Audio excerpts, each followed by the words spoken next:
Let's talk about your breast. A different kind of podcast presented to you by The Rose, a breast center of excellence and a Texas treasure. You're going to hear frank discussions about tough topics, and you're going to learn why knowing about your breast could save your life.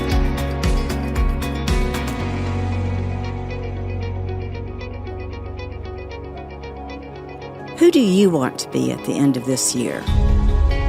Do you want to be a healthier you, a happier you, a better you all the way around?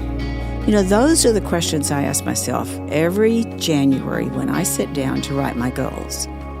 Now, a lot of people know this about me, but it's dead serious. I write 106 goals every year. Now, they're not always these big, audacious goals, not all of them, but it's 106 goals. And let me tell you why it's so important. For me, this is what sets my intentions for the year. This is how I hold my own self accountable. And besides, it's fun. I love to sit there and daydream. What would life be like a year from now if I did certain things? And that's how I fashion all my goals. Now, you know, there's a lot of studies out there that talk about goals and how many people write them. A big chunk of Americans every year put down their resolutions or their goals. And I mean, it's a huge amount, something like 60%. However, what most articles focus on is all of those people didn't do anything after the second week. No. What about the people who did? What about the people who kept looking at their goals? What about those who actually made some of them come true?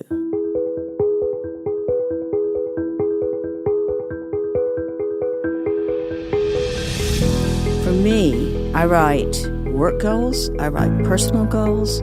My husband and I write together goals, and then he writes his personal goals. And regardless of what you might think, men and women write about the same number of goals. They just have different kinds of goals. We also do home goals, things that we want to get done around the house. So it's pretty easy to come up with 106 goals when you have that many. I think one of the most important goals that I always try to get down are what I call maintenance goals. And those are the ones that I keep doing things that I know keep me healthy, keep me more positive.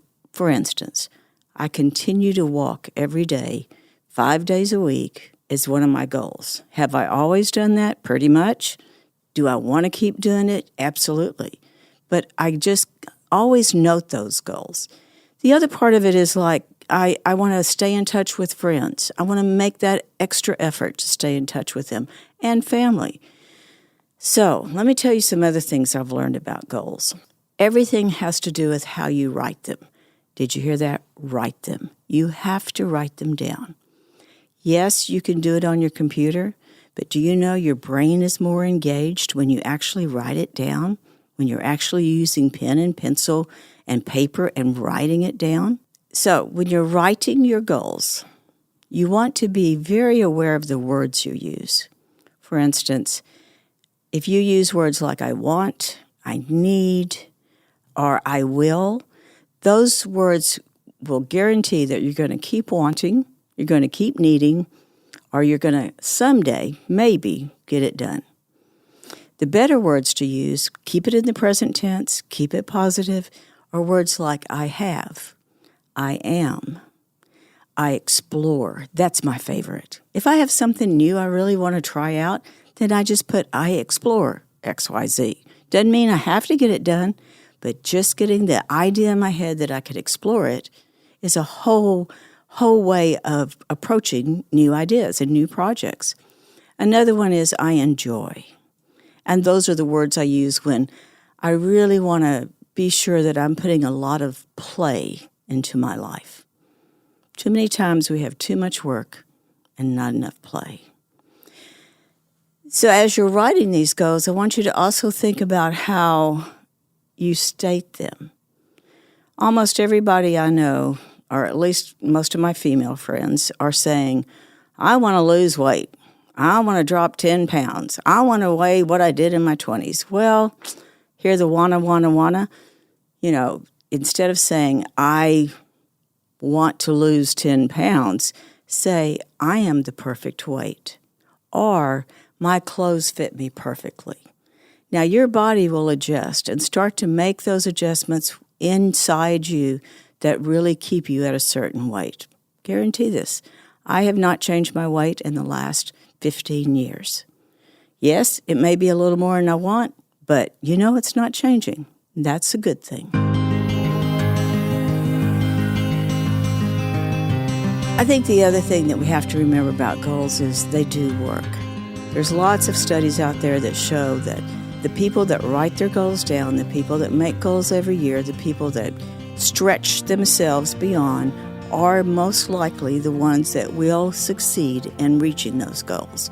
There's a great study by Harvard that's been around for a long, long time, and it talked about how the 3% of their students who wrote down their goals and had a plan of how to reach them made 10 times more than their other classmates.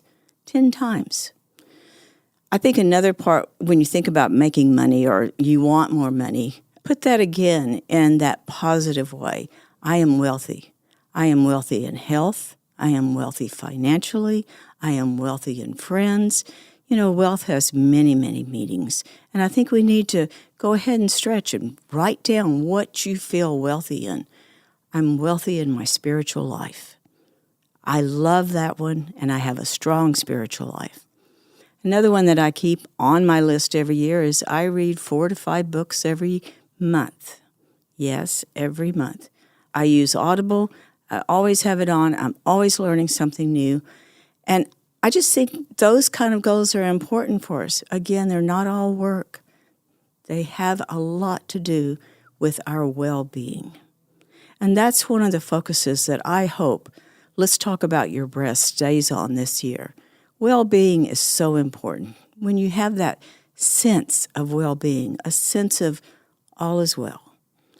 And we all know in our world, a lot is not well, but we know that in ourselves, in our own world, we can do a lot of different things to keep us well and to keep our well-being intact.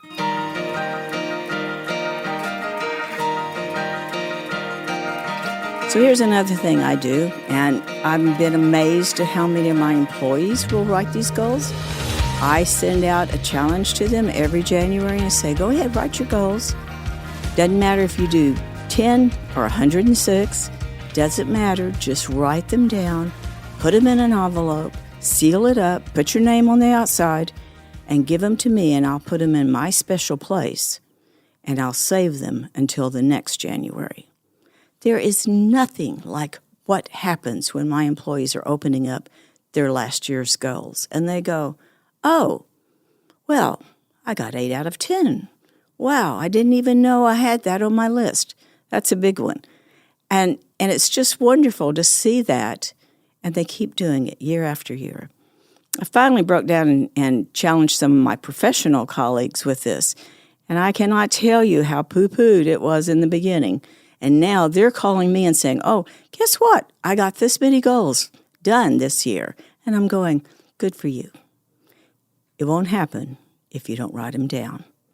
So for 2024, make this one of your goals, to get your goals written down and to put them away and look at them whenever you want to, but be sure that you look at them the following year. That better you is waiting. Thank you for joining us today on Let's Talk About Your Breasts. This podcast is produced by Speak Podcasting and brought to you by The Rose. Visit therose.org to learn more about our organization. Subscribe to our podcast, share episodes with friends, and join the conversation on social media using hashtag Let's Talk About Your Breasts. We welcome your feedback and suggestions. Consider supporting The Rose. Your gift can make the difference to a person in need. And remember, self-care is not selfish. It's essential.